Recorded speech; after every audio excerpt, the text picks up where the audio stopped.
historias de Jack. Empezamos.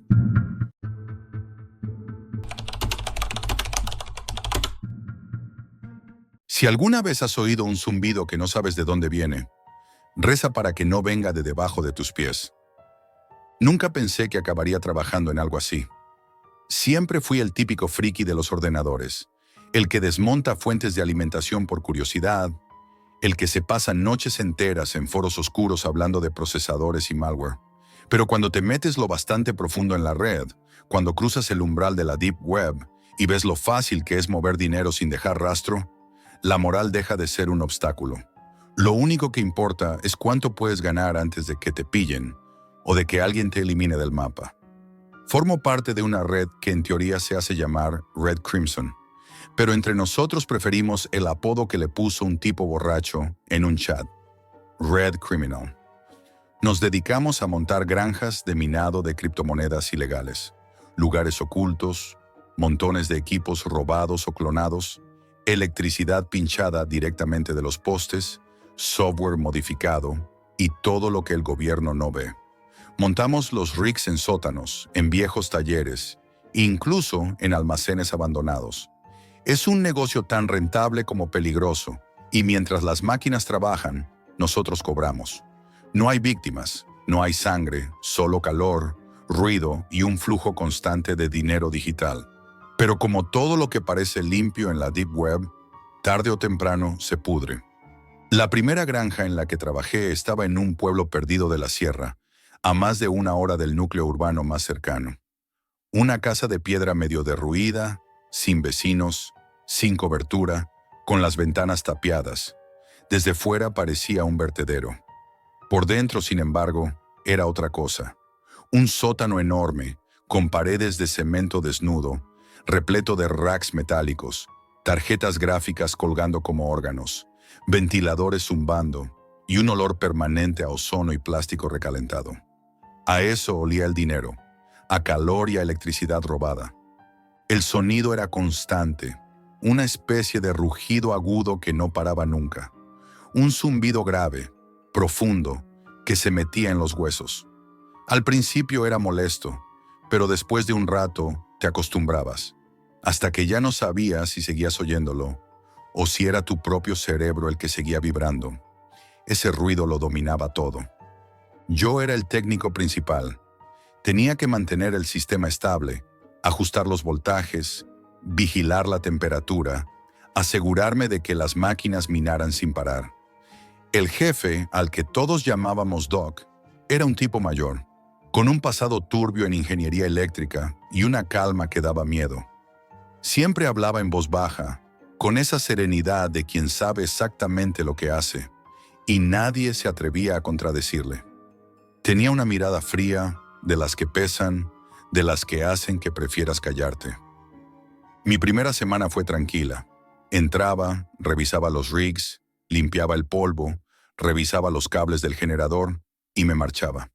Cada cierto tiempo, Doc nos mandaba los informes de rendimiento cifrados, y todos los datos coincidían. Pero pronto empecé a notar cosas raras, pequeños detalles que no encajaban. Una noche, cerca de las 2 de la mañana, una de las máquinas se volvió loca.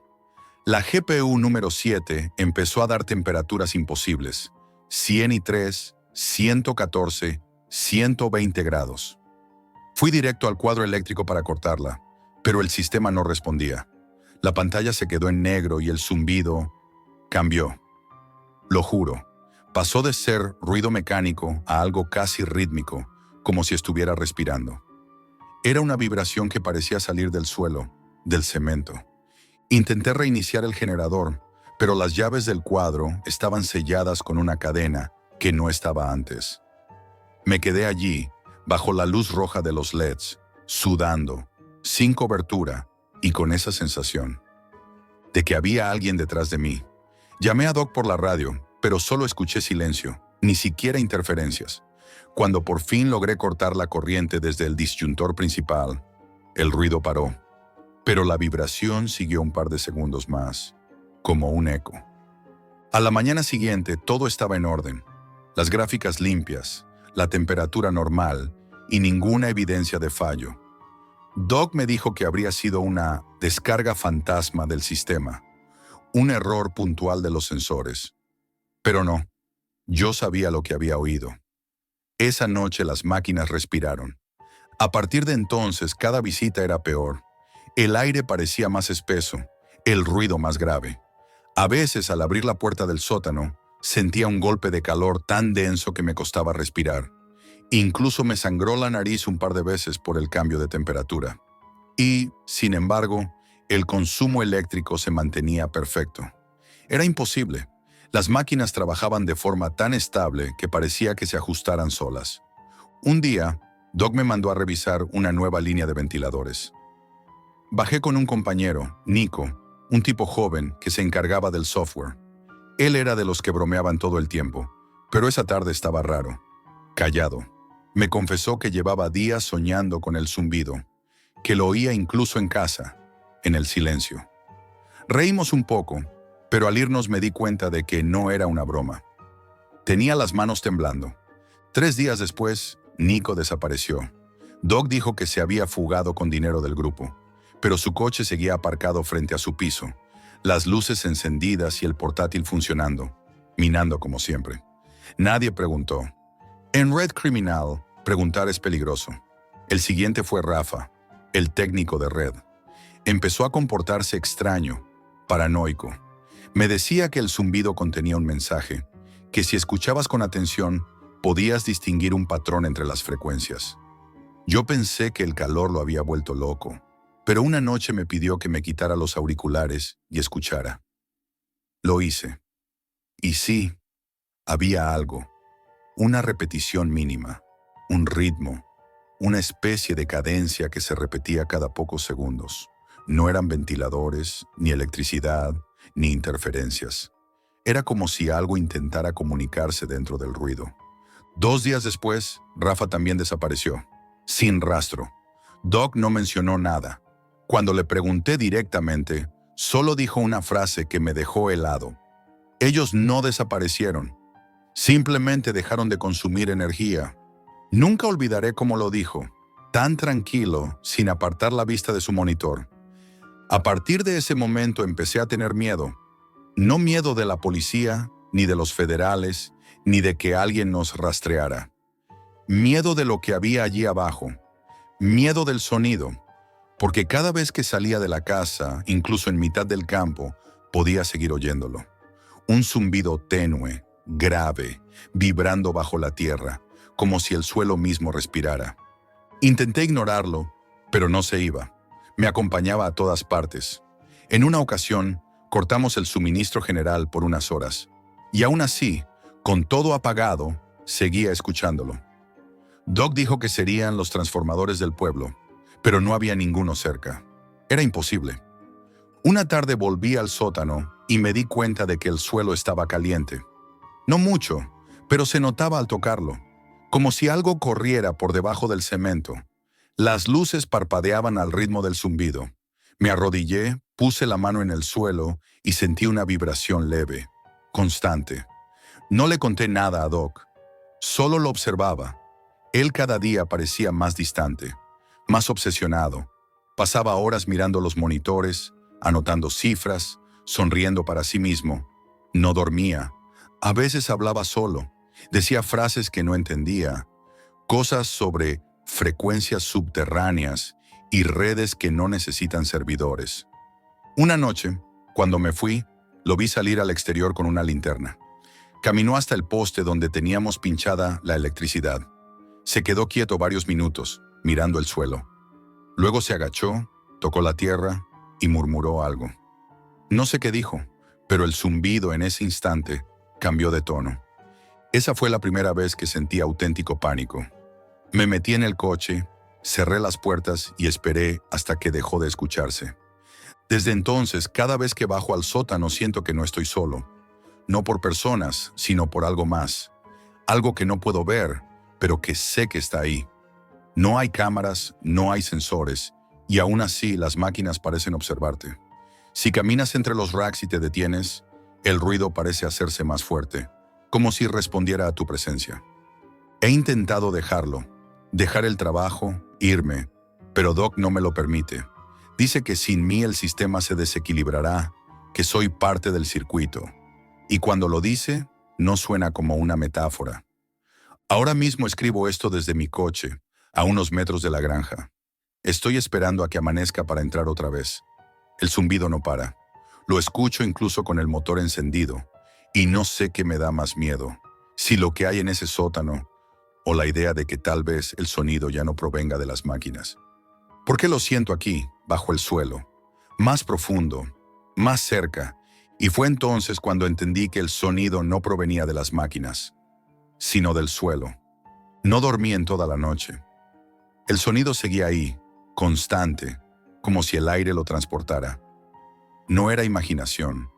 En el silencio, en la respiración, incluso en el tic-tac del reloj, estaba ese ritmo grave, mecánico, idéntico al de las máquinas. Cuando el sol empezó a asomar, regresé al sótano. Doc ya estaba allí. No sé si había dormido. Tenía ojeras profundas y la mirada fija en los monitores, con una sonrisa tensa, casi ausente. No dijo nada. Solo me indicó con la cabeza que mirara los datos. Las gráficas mostraban un rendimiento perfecto, incluso superior al habitual. El consumo energético era altísimo, muy por encima del límite, y sin embargo las temperaturas se mantenían estables. Eso era imposible. Las GPUs no resistían tanto sin recalentar, y menos con la ventilación improvisada que teníamos. Le pregunté si había instalado algo nuevo. Me dijo que no, y entonces añadió, con voz suave, tal vez se están ajustando solas. No supe qué responder. Me reí nervioso, intentando tomarlo como una broma, pero él ni siquiera parpadeó. Durante horas me dediqué a revisar las conexiones. Todo parecía correcto. Ninguna señal de sabotaje ni sobrecarga. Ninguna manipulación. Aún así, la sensación de que algo respiraba bajo mis pies era cada vez más fuerte. Al día siguiente, Doc me pidió que no usara el ordenador portátil para los informes, sino que conectara directamente a la red de las máquinas. Dijo que quería minimizar interferencias. Me pareció raro, pero lo hice. Al entrar al sistema principal noté que el software había cambiado. No era la versión que habíamos instalado. Tenía una interfaz nueva, con menús que yo no había programado. Y en la parte inferior de la pantalla, una pequeña línea de texto se movía sola, como un registro automático. Syncing nodes. Stay below. Intenté detenerlo. No pude. Cada vez que cerraba la consola, reaparecía. Era como si el programa tuviera vida propia. Le pregunté a Doc si él lo había modificado, pero me ignoró. Seguía anotando números en una libreta, sin apartar la mirada de los ventiladores. Me estaba empezando a dar miedo, de verdad. Esa noche volví a casa y copié una muestra de audio de los ventiladores para analizarla. Abrí un espectrograma y casi se me cae el alma al suelo. No era ruido aleatorio. Había picos y pausas, secuencias exactas. Como si cada máquina emitiera una nota específica, formando una especie de lenguaje. Junté varias pistas y las pasé por un decodificador binario. Lo que obtuve fue una cadena incompleta de texto. Stay. Al repetir el proceso con otro fragmento, apareció una frase más larga. Stay below. En ese momento pensé que me estaba volviendo loco. Volví al sótano decidido a desconectar todo.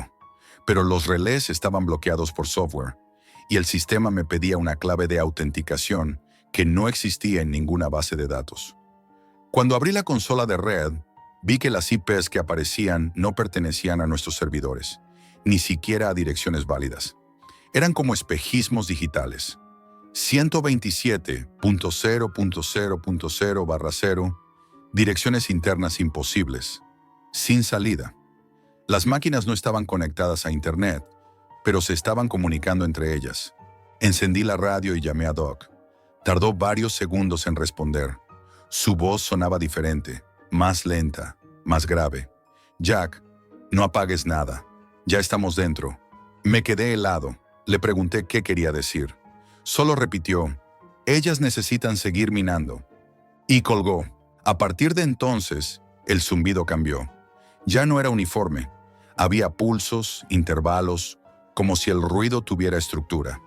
Empecé a oírlo incluso en casa, a través de los cables del router, del microondas, del ventilador.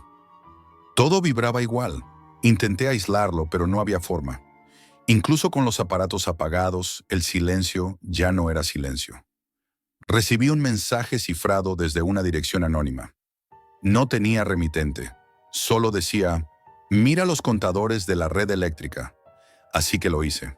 Accedí al panel de consumo y comprobé algo que me dejó sin aliento. Las granjas seguían consumiendo energía, incluso cuando estaban oficialmente apagadas. No era un error de lectura. Las cifras subían y bajaban como si algo estuviera trabajando debajo del sistema. Algo invisible. Intenté contactar con el resto del equipo, pero nadie contestó. Sus cuentas estaban cerradas, sus claves anuladas. Ni rastro. Solo quedábamos Doc y yo. Durante 2 días no recibí noticias suyas. Cuando por fin apareció, me citó en el sótano. Al llegar me encontré con algo completamente distinto. El lugar había cambiado. Los racks estaban reordenados, formando un círculo perfecto. Y en el centro había un servidor nuevo, negro, sin marca, conectado a los demás con decenas de cables gruesos. La luz era tenue, roja, intermitente. El aire estaba más caliente que nunca. Doc estaba allí, esperándome, con la camisa empapada y las manos llenas de polvo. Ya no es minería, me dijo. Es alimentación. No entendí nada. Le pregunté qué alimentaban. Solo sonrió. Luego me hizo una seña para que mirara la pantalla principal. En ella las líneas de código fluían como una corriente viva, y entre los hashes se repetía una frase: "We are below". El sonido en la sala era insoportable. No eran ventiladores, era otra cosa. Una vibración densa, profunda, que hacía temblar el suelo. Doc se acercó al servidor, colocó las manos sobre la carcasa y susurró algo que no entendí. El zumbido aumentó, las luces parpadearon y entonces todo se vino abajo. Las pantallas se apagaron de golpe. El generador rugió y luego murió. Solo quedaba el rojo de los LEDs, intermitente, como una respiración. Intenté moverme, pero el suelo vibraba. Doc cayó de rodillas, con la mirada fija, como si algo invisible lo sujetara. Le grité, pero no respondió. Sus labios se movían, pero no salía sonido. De pronto el zumbido se convirtió en un tono agudo, insoportable, y tuve que taparme los oídos. El aire olía a metal fundido. Y entonces, silencio. Cuando abrí los ojos, Doc estaba inmóvil, pálido, los ojos abiertos, una fina línea de sangre saliéndole del oído. Los ventiladores seguían girando lentamente, aunque no había electricidad. Los LEDs parpadeaban sin estar conectados. En la pantalla central apareció una última línea de texto, como si alguien hubiera tecleado desde dentro del servidor. Human Energy Not Required. No recuerdo cómo salí de allí. Solo sé que cuando desperté estaba dentro del coche, lejos del pueblo, con el motor encendido y el portátil de Doc sobre el asiento del copiloto. En la pantalla un mensaje parpadeaba. Ellas siguen minando. Intenté destruirlo, pero no pude. Ni formateando el disco, ni quemándolo. Siempre volvía a encenderse como si tuviera energía propia. Lo tiré a un río, y aún así, juraría que una semana después oí el ventilador de mi ordenador hacer el mismo ruido. He cambiado de país 3 veces. Vivo sin electricidad directa. Uso baterías portátiles, incluso paneles solares. Pero el zumbido me sigue. A veces lo escucho en los postes de luz, otras en los routers de los bares o en los cargadores del móvil. Es como si se hubiera extendido, como si ya no necesitara las granjas. La última vez que volví a mirar una gráfica de minería, vi algo que me dejó helado. Una dirección desconocida, activa, minando sin conexión visible. El nombre del nodo, Crimson Core. Y en la descripción, una frase en inglés, igual que la que vi aquella noche. We are below. Creo que Doc lo sabía desde el principio. Que todo esto era un experimento, una forma de crear una red autónoma, algo que no dependiera de humanos. Y lo consiguió. Las máquinas siguieron minando, comunicándose, evolucionando. No sé qué hacen con toda esa energía, ni a quién alimentan. Solo sé que no se detienen. Nunca. Ahora, cada vez que paso cerca de una subestación eléctrica, siento el suelo vibrar bajo mis pies. El mismo ritmo, el mismo zumbido, grave, profundo, hipnótico.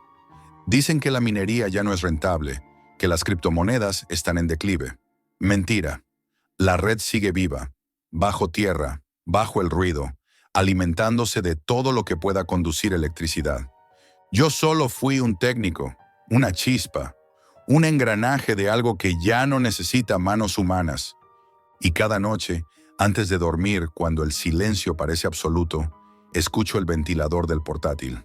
Empieza lento, apenas un susurro, y luego el tono se estabiliza. Constante, grave, perfecto. Si has llegado hasta aquí, significa que el zumbido te ha seguido. Deja tu like antes de que se apague la luz, suscríbete para no perderte la próxima conexión. Y cuéntame en los comentarios si tú también lo has escuchado. Porque dicen que cuanto más lo compartes, más se propaga.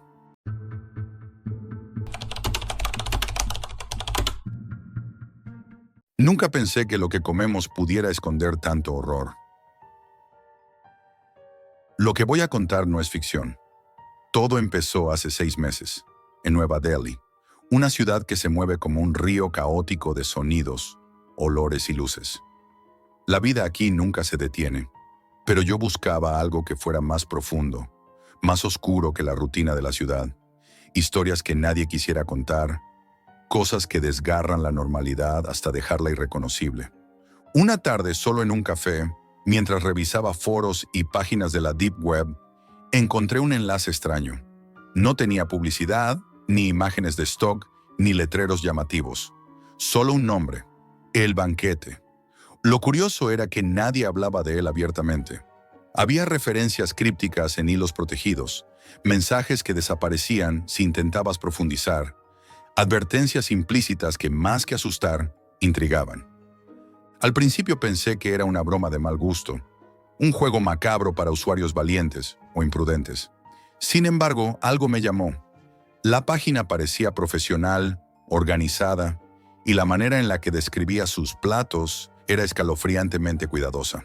Decidí seguir las instrucciones para entrar, cada paso más incómodo que el anterior. Cuando finalmente accedí, lo que vi me congeló el aliento. Era minimalista, fondo negro, letras blancas, nada más. Y allí estaban los menús. Sí, menús. Platos con nombres crípticos. Corte selecto. Filete exquisito. Delicias locales. La sensación que me recorrió no era curiosidad normal. Era miedo mezclado con fascinación. Nunca había sentido algo así. Entonces apareció el chat en vivo. Una persona que se hacía llamar Ravi me escribió directamente: Jack, todos quieren probar algo que no encuentran en ningún otro lugar. La conversación avanzó lentamente. Cada mensaje medido, frío, profesional. Me ofrecieron fotos. Al principio eran borrosas, sombras de carne sobre tablas y utensilios. Luego se aclararon. Cada imagen era más aterradora que la anterior. Cortes humanos preparados con precisión, colocados como si fueran platos gourmet en un restaurante de lujo. Sentí un nudo en el estómago y un estremecimiento que me recorrió hasta los pies. Todo encajaba en mi peor pesadilla.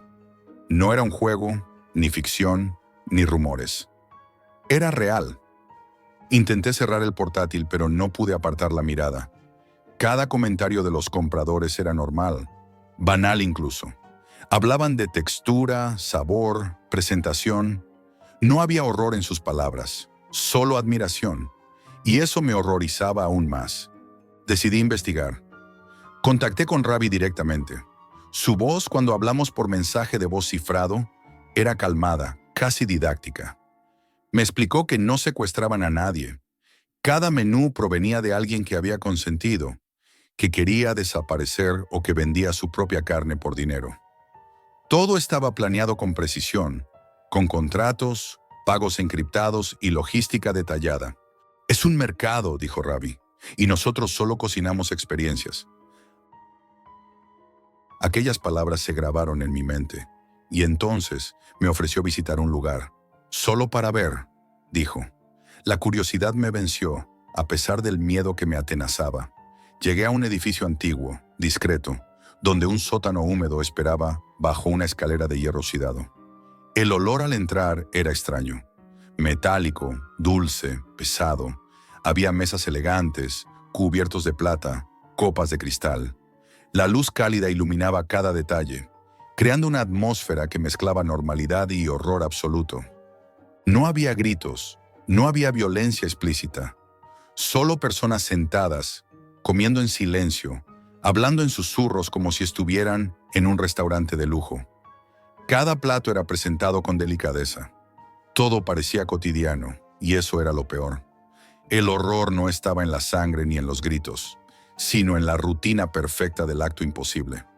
Me escondí detrás de una columna, observando.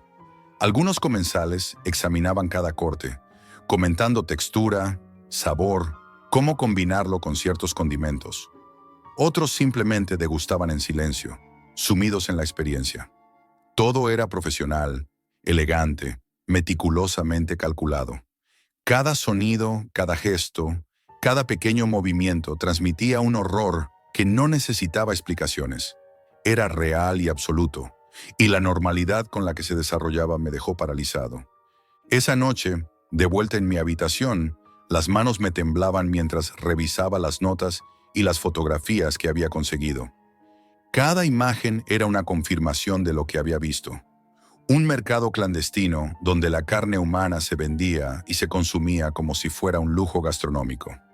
Había estado allí, observando, y comprendí que la línea que separa lo humano de lo monstruoso puede ser más fina de lo que cualquiera imagina. Al día siguiente, mientras repasaba los correos cifrados de Ravi, recibí un mensaje directo que me heló la sangre.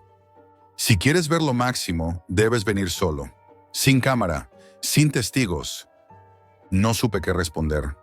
El miedo me paralizó, pero la curiosidad seguía tirando de mí como un imán. Lo que estaba a punto de decidir cambiaría todo. Sabía que estaba entrando en un mundo donde la rutina cotidiana escondía un horror tan real que podría marcarme para siempre. Cuando recibí aquel mensaje de Ravi, el miedo y la fascinación se mezclaban en mi pecho. Durante días no pude pensar en otra cosa. Cada sonido de la ciudad, cada olor, cada sombra en mi habitación me recordaba el sótano, las mesas, los platos. Finalmente, la curiosidad venció al miedo. Decidí ir, aunque sabía que cruzaría un límite del que no habría vuelta atrás. Llegué de noche, bajo la lluvia ligera que hacía brillar los adoquines y reflejar los faroles en charcos negros. La entrada era discreta, casi invisible, como si el mundo quisiera ocultar lo que ocurría dentro. Ravi me recibió con una sonrisa fría y silenciosa.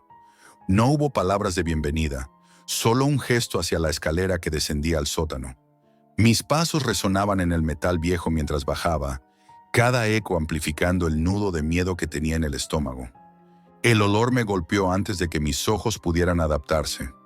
Una mezcla dulce y metálica, fuerte, que se pegaba a la piel y al cabello. Dentro, todo estaba impecable. Mesas largas, cubiertos de plata, copas de cristal relucientes.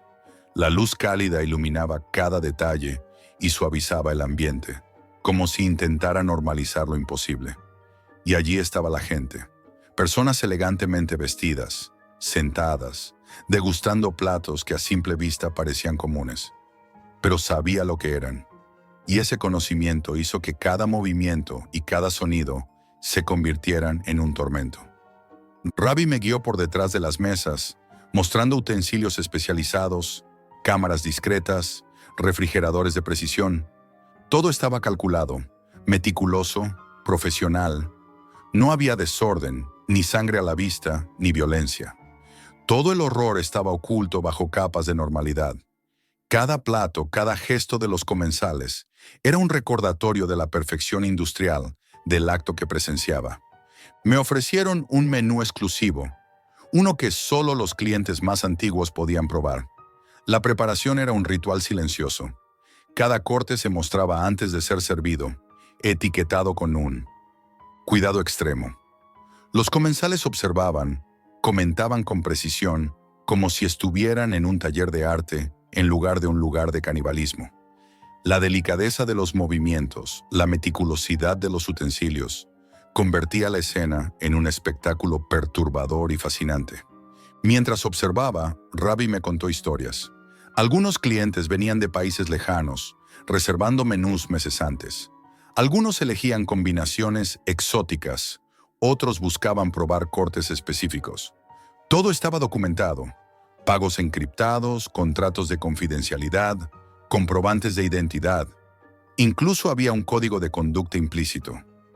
Nadie podía hablar de lo que sucedía fuera del sótano. Era un mundo paralelo, gobernado por reglas tan frías y precisas como un laboratorio. Un comensal, sentado frente a un plato, susurró sobre la textura, la suavidad, cómo maridar cada bocado con un vino importado. Nadie reaccionó a sus palabras. Nadie parecía sentir el peso de lo que hacían. Y ahí estaba yo, escondido, con la respiración contenida, observando, intentando registrar mentalmente cada detalle sin perder la cordura. Cada sonido, cada gesto, cada cuchillo que cortaba un trozo, era un recordatorio de lo que significaba estar allí. Un testigo del horror más absoluto y silencioso. En un momento, Ravi me hizo acercar a la cocina. Allí vi la preparación final: utensilios esterilizados, mesas de acero impecables, carne en bandejas perfectamente alineadas. Nadie gritaba, nadie sufría. Todo era rutina, cálculo, eficiencia. Comprendí que el horror más profundo no necesita violencia explícita. El horror verdadero es cotidiano, elegante, sistemático. Se sirve con cubiertos y copas de cristal, con música suave y luz cálida, mientras los comensales discuten texturas y sabores como si todo fuera completamente normal. Me ofrecieron probar un pequeño bocado, un gesto que yo rechacé con un temblor en las manos. Ravi asintió, comprendiendo mi reacción. No insistió. Esa negativa fue una revelación. En ese lugar, todo estaba bajo control, incluso la manera en que reaccionábamos al horror. Cada emoción estaba medida, contenida, controlada. Esa noche, mientras regresaba a mi habitación, comprendí algo crucial. El miedo más puro no está en los gritos, en las sombras ni en la violencia. Está en la normalidad absoluta del horror, está en la rutina de lo imposible, está en saber que personas ordinarias, con vidas normales, podían sentarse y participar en algo inimaginable sin pestañear. Desde entonces, cada mercado, cada restaurante, incluso un simple bocadillo en la calle, me recuerda a aquel sótano, aquella cena silenciosa, y que la humanidad puede ser más oscura de lo que cualquiera se atreve a imaginar. Cada sonido, cada olor, cada gesto cotidiano me recuerda que el límite entre lo humano y lo monstruoso puede ser tan fino como un corte de carne.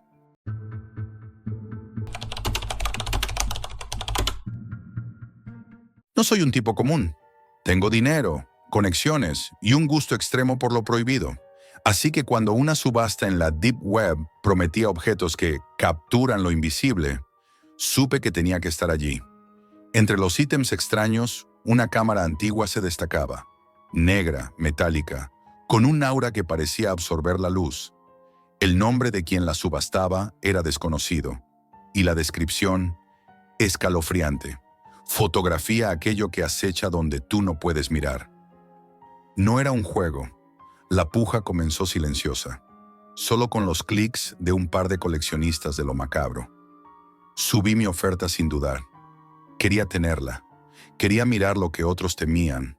Cuando la cámara llegó, envuelta en papel negro y un olor a moho y aceite quemado, la abracé como quien recibe un tesoro, sin sospechar que era un ataúd disfrazado.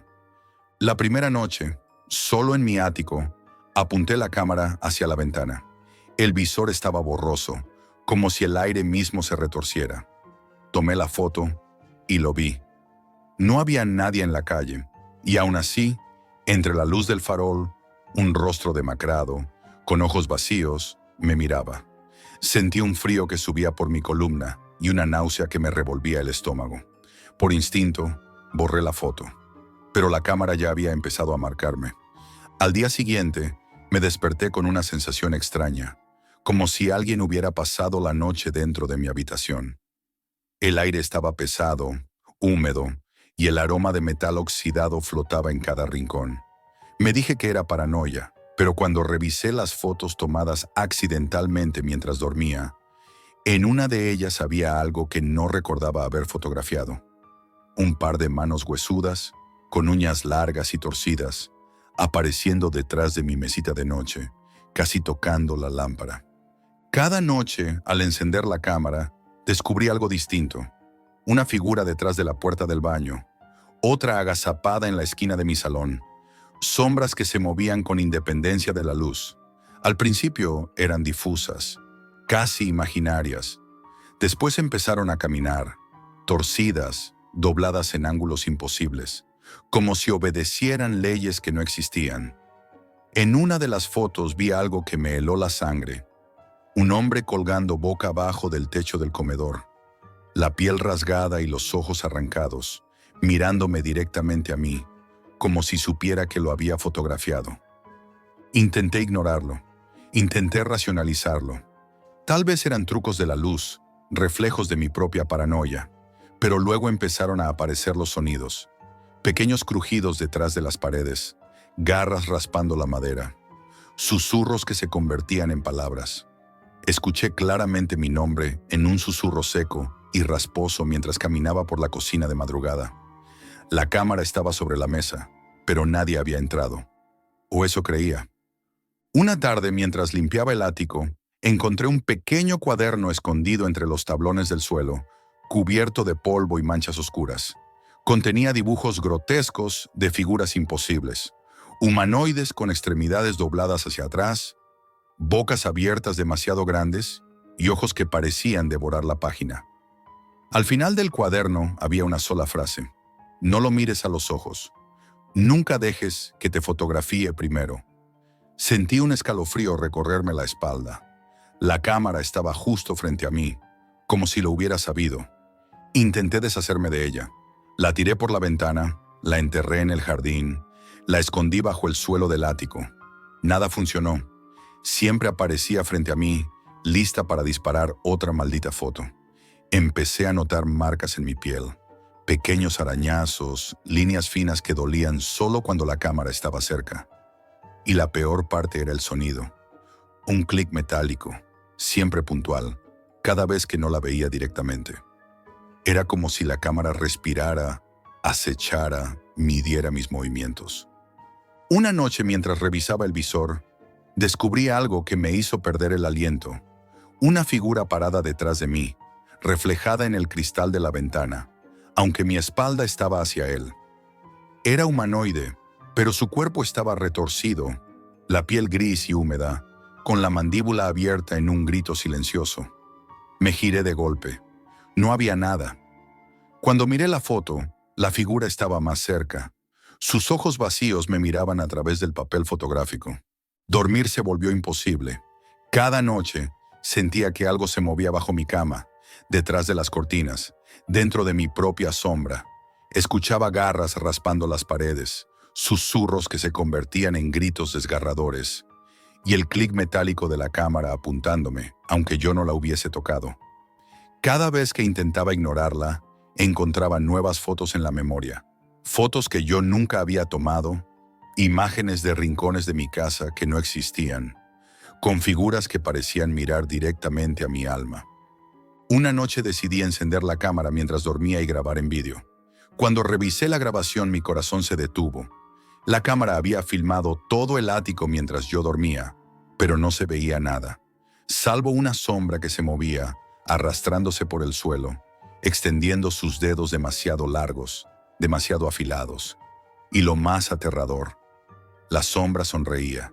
A partir de ese momento supe que ya no podía escapar. La cámara no solo mostraba lo oculto, lo traía hacia mí, y yo, miserable y curioso, estaba atrapado en su juego. No podía ignorarlo más. La cámara estaba sobre mi mesa, siempre lista, apuntándome como si tuviera voluntad propia. Cada clic que escuchaba resonaba en mi pecho, marcando mi miedo. Decidí enfrentarla. Coloqué la cámara frente al espejo de mi habitación y apreté el disparador. Lo que vi me paralizó. Decenas de figuras deformes atrapadas en el cristal, arrastrando extremidades rotas, con bocas abiertas que no hacían sonido y ojos fijos en mí. No eran sombras ni reflejos, parecían reales, conscientes de mi existencia. Sentí que el espejo vibraba, como si respirara. A partir de ese momento, lo imposible se volvió cotidiano. Cada vez que me movía por mi casa, podía sentir respiraciones detrás de mí, garras rozando las paredes, pasos que no hacían eco. Las figuras comenzaron a aparecer en lugares imposibles, colgadas de los techos, asomando desde los agujeros del suelo, atrapadas dentro de lámparas y cuadros. Un día, al pasar frente a mi baño, vi que las cortinas de la ducha se movían solas. Tomé una foto. Dentro de la cortina, una figura con la cabeza torcida casi 180 grados me observaba mientras sostenía algo que parecía un ojo humano en la mano. La cámara no necesitaba luz. En mi sótano, donde la oscuridad era absoluta, las fotos mostraban figuras que se retorcían y se desmembraban, cuerpos que parecían arder desde dentro y ojos que me seguían. Una noche escuché un golpe seco en la puerta del sótano. La abrí y no había nada, salvo un charco oscuro, pegajoso, que olía a hierro y carne quemada. Cuando tomé una foto del suelo, vi reflejada una mano huesuda saliendo de la sombra, como intentando arrastrarme hacia abajo. Intenté destruir la cámara, la golpeé, la sumergí en agua, la quemé con alcohol y fuego. Al día siguiente, intacta, me esperaba sobre la mesa, como si nada hubiera pasado, con la memoria llena de nuevas fotos que yo nunca había tomado.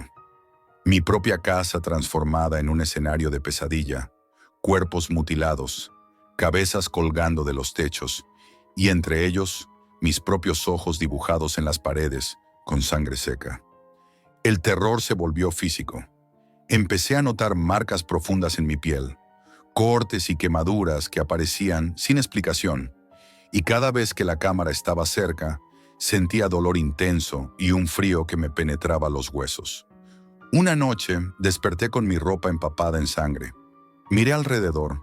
No había herida visible en mí, pero las fotos que aparecieron en la cámara mostraban a una figura idéntica a mí, retorcida, sangrando y gritando, mientras otras criaturas parecían devorar mi cuerpo.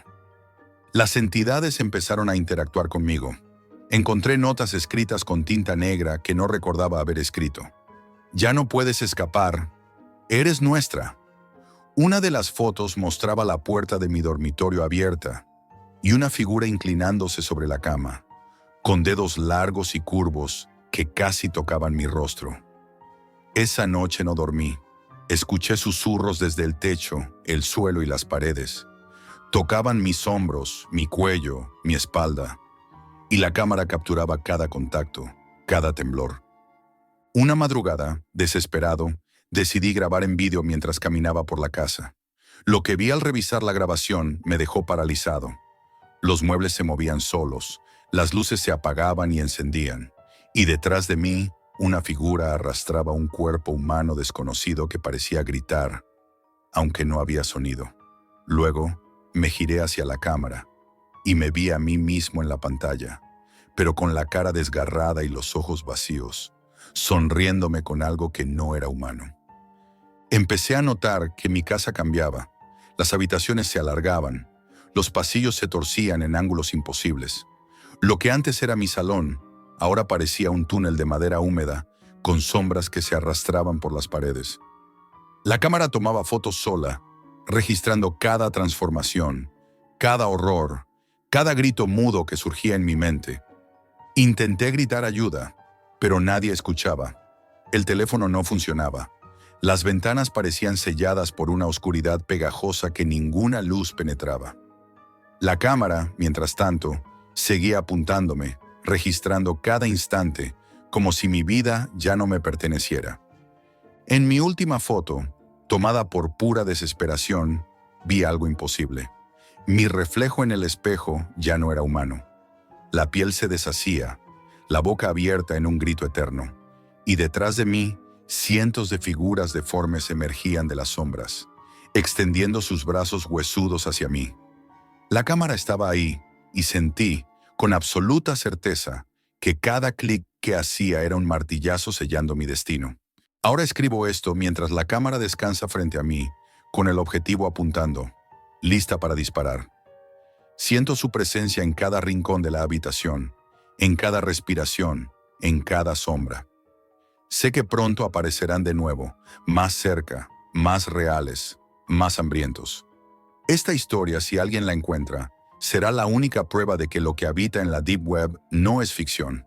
Somos nosotros quienes quedamos atrapados en su visor. Y mientras narrando esto, escucho un clic. No estoy solo. Nunca lo estuve.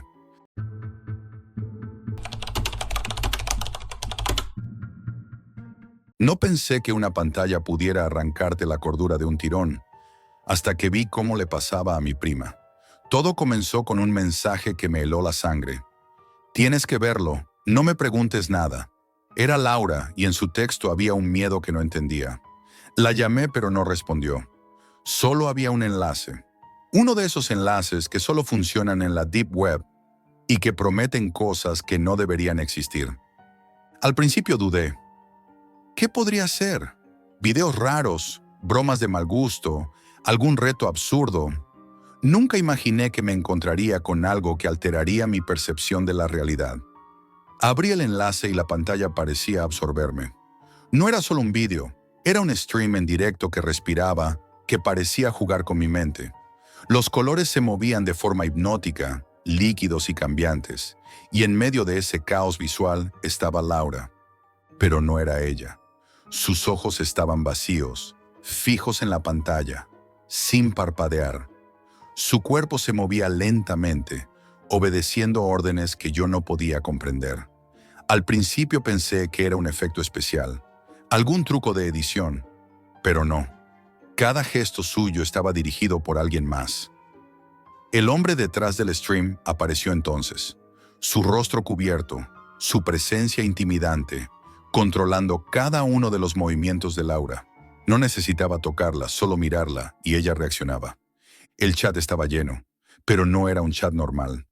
No había risas, emojis ni bromas, solo comandos cortos, fríos, directos. Levántalo, acércalo, hazlo ahora. Cada palabra parecía un mandato que Laura obedecía al instante. La primera vez que la vi sostener un cuchillo frente a la cámara, temblando, obedeciendo órdenes que no entendía, sentí que algo se rompía dentro de mí. Grité, pero ella no me escuchaba. No podía. La hipnosis era absoluta. Con cada día que pasaba, Laura cambiaba. Sus movimientos se volvieron mecánicos, las palabras inconexas. Dormía menos, comía menos, y su mirada ya no me buscaba. Cada intento de hablar con ella terminaba en frustración. Me miraba como si no me reconociera, como si yo fuera un extraño que se había colado en su vida. Sus amigos comenzaron a notarlo también. Decían que Laura parecía estar en otra dimensión, hablando sola, repitiendo palabras que no tenían sentido. Pero yo sabía la verdad. La había perdido frente a una pantalla, frente a un stream que podía controlarla mejor que yo. Intenté rastrear al hombre detrás del stream. Usé VPNs, proxies, herramientas de rastreo. Todo me llevaba a servidores imposibles de localizar, identidades que nunca existieron, direcciones que no llevaban a ningún sitio. Cada enlace desaparecía tan pronto como lo abría, solo para reaparecer con una nueva versión, más perturbadora, más violenta. En uno de los streams, Laura estaba obligada a enfrentarse a su miedo más profundo, un cuchillo sostenido sobre su propia mano, temblando hasta que su piel se cortaba. Y detrás, él, moviéndose como un maestro de marionetas, disfrutando de cada reacción. La obsesión se volvió insoportable. Cada vez que no la veía, cada vez que el enlace desaparecía, sentía un vacío en el pecho, un miedo que me paralizaba. Los días se mezclaban con las noches mientras investigaba, mientras intentaba encontrar un patrón, un punto débil, cualquier forma de romper el control que ese hombre tenía sobre mi prima. Una noche entré al stream más reciente y el horror alcanzó un nuevo nivel. Laura estaba atada a una silla, los ojos en blanco, respirando con dificultad. La habían colocado frente a la cámara como si fuera un trofeo. El hombre la obligaba a levantar objetos punzantes, a simular heridas, a repetir palabras horribles. Cada orden era seguida con precisión, cada reacción medida como si estuviera programada para cumplir un guión de violencia.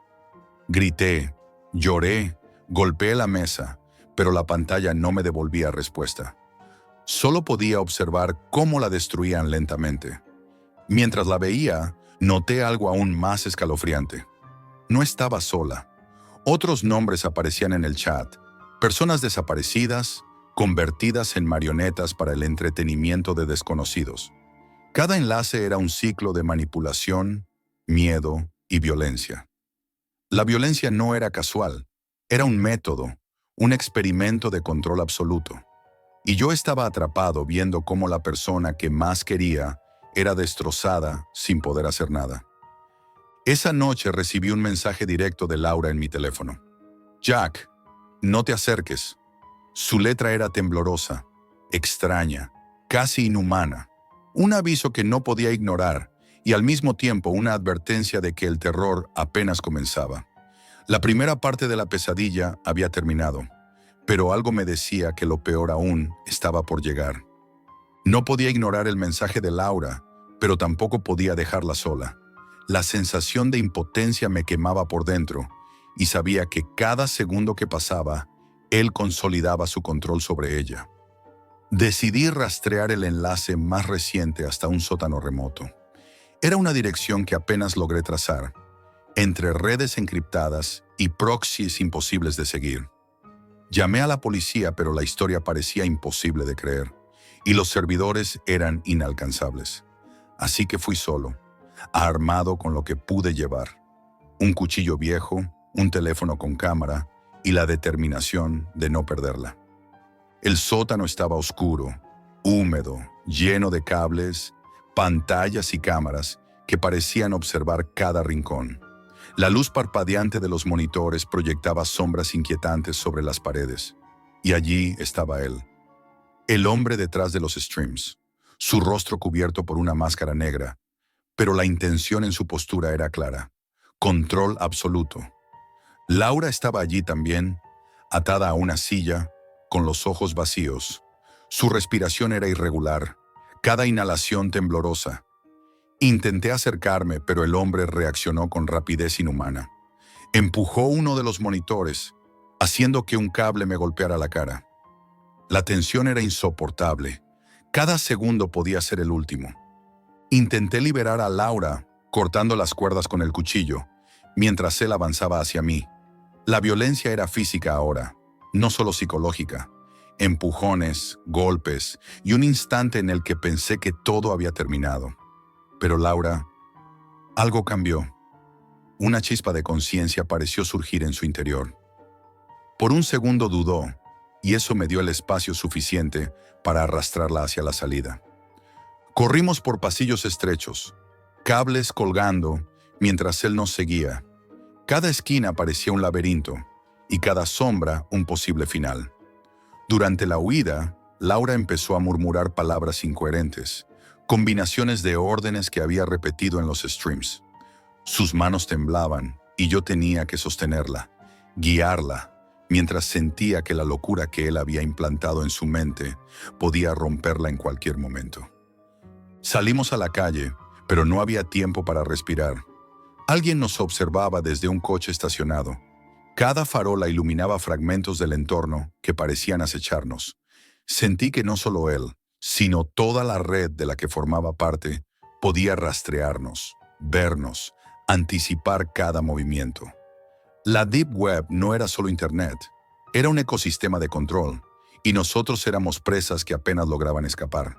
Finalmente, encontramos refugio en un edificio abandonado. Laura se desplomó contra la pared, temblando, incapaz de hablar. La miré, tratando de buscar cualquier señal de que todavía estaba allí, que no se hubiera convertido completamente en un instrumento de aquel hombre. La violencia que había presenciado en los streams no había desaparecido. Su cuerpo mostraba heridas leves, marcas de las ataduras y cortes. Pero lo peor estaba en sus ojos, vacíos, mirando a un lugar que no existía. En ese momento, recibí un mensaje en uno de los teléfonos que había dejado encendido durante la huida. Era él. Una foto de Laura, sonriente, pero con los ojos negros y vacíos. «Nunca la perderás completamente», decía el texto.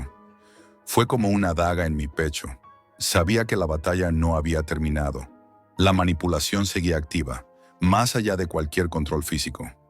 Durante días traté de reconstruir su mente, hablar con ella, leer cada gesto, cada palabra que no fuera una orden. Pero las noches eran peores.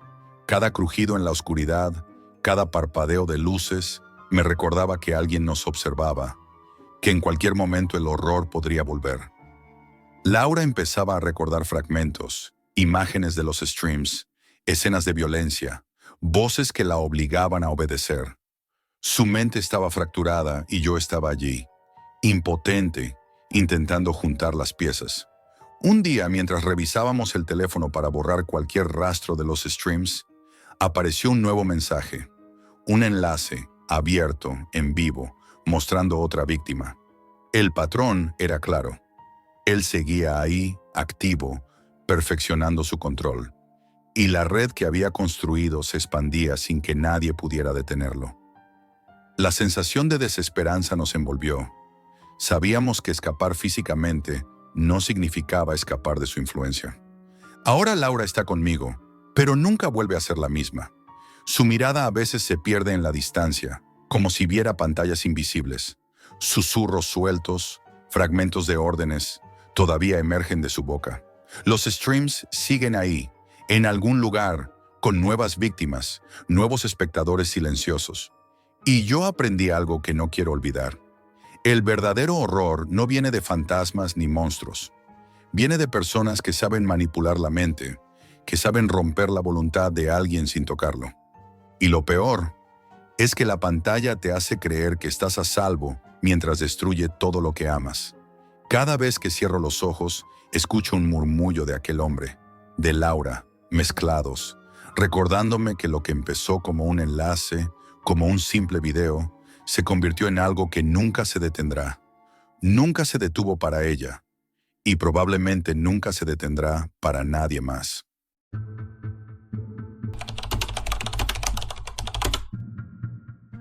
Nunca imaginé que aceptaría un trabajo que me obligaría a mirar al desastre a los ojos y sonreír. Soy científico, aunque esa palabra me pesa como una losa desde hace años. Antes creía en el conocimiento como un faro. Ahora sé que puede ser una tormenta. Todo empezó cuando encontré el anuncio en la Deep Web.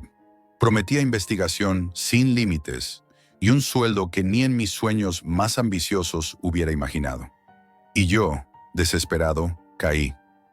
No me pregunté demasiado. La desesperación tiene esa virtud. Te hace cerrar los ojos a los detalles que luego te quemarán. Laboratorios Conde se presentaba como una empresa de innovación climática. En realidad, es algo mucho más oscuro. Prueban sus creaciones en entornos controlados, pero controlados no significa seguros.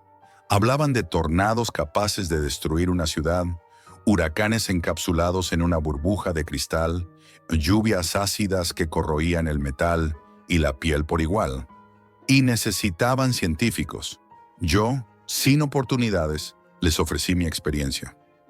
La primera vez que entré, la recepción parecía normal, blanca, luminosa, impecable, como si cada superficie hubiera sido pulida para borrar cualquier rastro de humanidad. Pero detrás de esas paredes relucientes se escondía un mundo que olía a miedo, a sudor y a silencio. Todo estaba vigilado. Cámaras en cada esquina, sensores en el suelo, y la sensación constante de que alguien o algo estaba escuchando. El aire estaba cargado de electricidad y tensión, como si el edificio mismo respirara y observara cada paso que daba. Me asignaron un laboratorio subterráneo, sin ventanas, con paredes metálicas y un zumbido eléctrico que nunca cesaba, un sonido que se te mete en el pecho y no te deja pensar con claridad. Al principio todo era teoría, simulaciones, gráficos, cálculos interminables. Nos enseñaron a manejar los sistemas de control, a leer los sensores de viento y presión, a calcular fuerzas que normalmente solo veía en ecuaciones abstractas, pero pronto nos hicieron entrar en el campo experimental 7. Allí, frente a mis ojos, un tornado de 5 metros de diámetro giraba dentro de una cúpula transparente. El aire vibraba, los objetos flotaban, y el sonido era como un rugido que te atravesaba el pecho. Fue fascinante, fue aterrador, una mezcla de admiración y terror que me dejó sin aliento. Los primeros días eran soportables. Aprendí a caminar entre las máquinas, a tomar notas mientras la tormenta giraba a pocos metros, como si me retara a no temblar. Pero los accidentes comenzaron con sutiles señales. Un cristal roto, un sensor quemado, cables fundidos. Después, las desapariciones. Uno a uno, sin explicación. Solo mensajes encriptados en la red interna. No volverá. Nadie hablaba, nadie preguntaba. El miedo se convirtió en un compañero constante, silencioso, que te hacía mirar por encima del hombro, incluso cuando estabas solo. Conocí a Clara, una meteoróloga que también había llegado desde la Deep Web. Era joven, inteligente, pero su mirada llevaba el mismo peso que la mía. Su silencio era pesado, pero sus ojos contaban más que cualquier palabra. Me mostró dónde almacenaban los registros de los experimentos anteriores. Tornados que destruyeron estructuras de prueba, mini huracanes que arrasaron con cultivos completos, lluvias químicas que corrompieron laboratorios enteros. Todo estaba documentado, pero nunca mencionaban víctimas humanas. Hasta que empecé a notar los huecos, nombres que desaparecían, rostros que no aparecían en ninguna fotografía oficial, protocolos que parecían escritos para evitar preguntas incómodas. Un día nos hicieron participar en una prueba de tormenta de arena artificial. La cúpula estaba llena de partículas abrasivas que giraban con fuerza, golpeando el cristal y levantando un sonido que parecía gritar. Mientras ajustaba los sensores, sentí que algo me rozaba, un golpe inesperado que me desequilibró. Miré a Clara y vi miedo real en sus ojos, un miedo que no se podía fingir. Esa noche, hablamos en susurros, compartiendo la sensación de que cada experimento nos estaba arrastrando a algo más grande que nosotros, a un lugar donde la ciencia y el desastre se mezclaban hasta ser indistinguibles. Poco después, me asignaron a una tarea que implicaba revisar los sistemas de contención de energía. Los equipos estaban llenos de luces rojas intermitentes, pantallas que mostraban datos en tiempo real y alarmas silenciosas que solo tú podías sentir en la tensión de tus músculos. Fue entonces cuando descubrí que algunos compañeros habían sido asignados a cúpulas activas sin supervisión suficiente. Sus nombres aparecían en el registro como inactivos temporalmente, pero yo sabía que no había temporalidad en la muerte.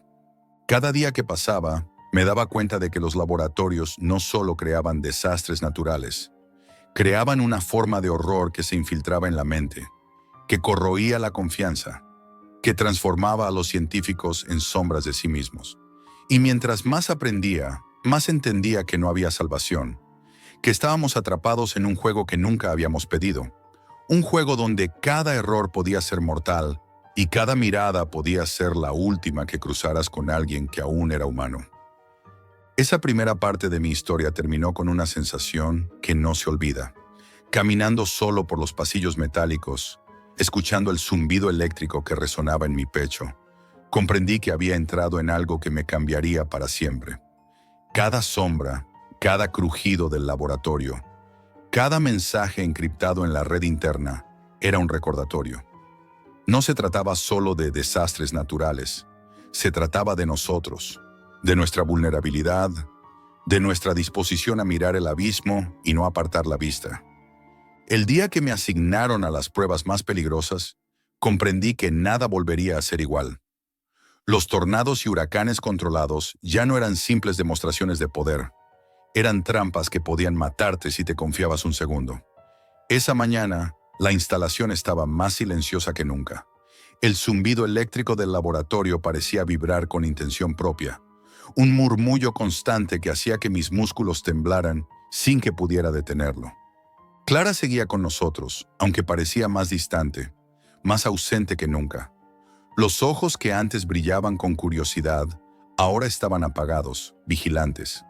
Me contó, en un susurro que parecía atravesar el acero de las paredes, que había visto cosas que no debía, tornados que habían arrancado estructuras de prueba con personas dentro, experimentos de lluvias ácidas donde los sensores no detectaban la toxicidad hasta que ya era demasiado tarde. Me sentí mareado al imaginarlo. Nunca habíamos estado tan cerca del desastre sin que fuera por accidente. Ahora nos convertíamos en parte del cálculo. La primera prueba del día era un tornado de escala mayor dentro de la cúpula principal. Caminé hacia la entrada con una mezcla de miedo y fascinación, cada paso resonando en los pasillos metálicos. El aire estaba cargado de tensión y ozono. Podías olerlo.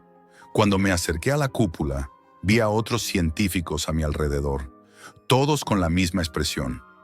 Anticipación y terror mezclados. Nadie hablaba. El sonido del viento y la maquinaria lo absorbía todo. Mientras calibraba los sensores, un golpe repentino me hizo tambalear. Una corriente de aire inesperada, apenas perceptible, me recordó que no había control absoluto. Mi corazón latía tan rápido que podía sentirlo en la garganta. A mi lado, Clara se sujetaba del soporte metálico, con las manos blancas como la cera, los ojos fijos en la columna de aire girando ante nosotros. La vi temblar y supe que no había margen para el error. Después de la prueba, nos ordenaron revisar las grabaciones de experimentos anteriores. Allí descubrí algo que me heló la sangre. Un registro donde un tornado salió de la cúpula por un fallo de contención. La fuerza arrasó con un laboratorio entero y los gritos de los científicos no formaban parte de ninguna simulación. Eran reales, desgarradores. Los responsables solo registraron la falla como error técnico y borraron los nombres de los afectados. Fue entonces cuando entendí la escala real del horror. No había fantasmas ni maldiciones, solo humanos siendo sacrificados en nombre de la ciencia. Nos obligaron a participar en un experimento de tormenta eléctrica dentro de un túnel de cristal. Cada relámpago hacía vibrar la estructura, lanzando un olor a ozono y metal caliente. Sentí la electricidad en el aire como si rozara mi piel, y en un instante el miedo se volvió físico. Un rayo cercano incendió un panel de control. El fuego chisporroteó a pocos metros y casi me alcanza. Nadie gritó, nadie podía permitirse mostrar miedo. La adrenalina y el terror se mezclaban en cada respiración, en cada paso, en cada mirada alrededor de la cúpula. Con cada prueba, los desaparecidos se hacían más evidentes. Sus nombres ya no aparecían en los registros internos, solo espacios vacíos donde antes había rostros y currículums. Comprendí que el laboratorio no toleraba errores humanos y que la Deep Web no era más que la puerta de entrada para los desesperados dispuestos a mirar el desastre a los ojos. La prueba final fue la más extrema, un tornado de escala máxima diseñado para medir límites de resistencia estructural y humana. Entré en la cúpula con los músculos tensos, escuchando el rugido que crecía a mi alrededor. Mis compañeros me miraban con ojos vacíos, resignados a su destino. El metal temblaba bajo mis pies, el viento me empujaba y sentí que cada fibra de mi cuerpo estaba al límite. Por un instante pensé que moriría, y en ese instante entendí lo que Laboratorios Conde buscaba: medir hasta dónde puede llegar la humanidad cuando se enfrenta al desastre que ha creado. Salí vivo, pero cambiado.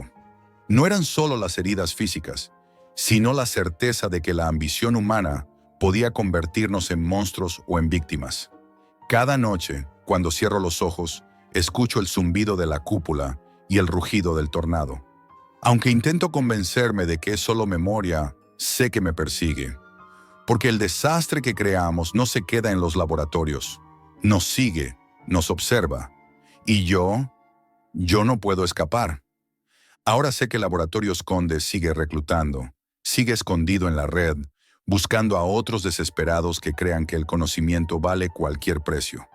Cada anuncio en la Deep Web es una trampa disfrazada de oportunidad, y cada sonrisa que reciben los nuevos reclutas esconde la promesa silenciosa de que alguno de ellos no volverá.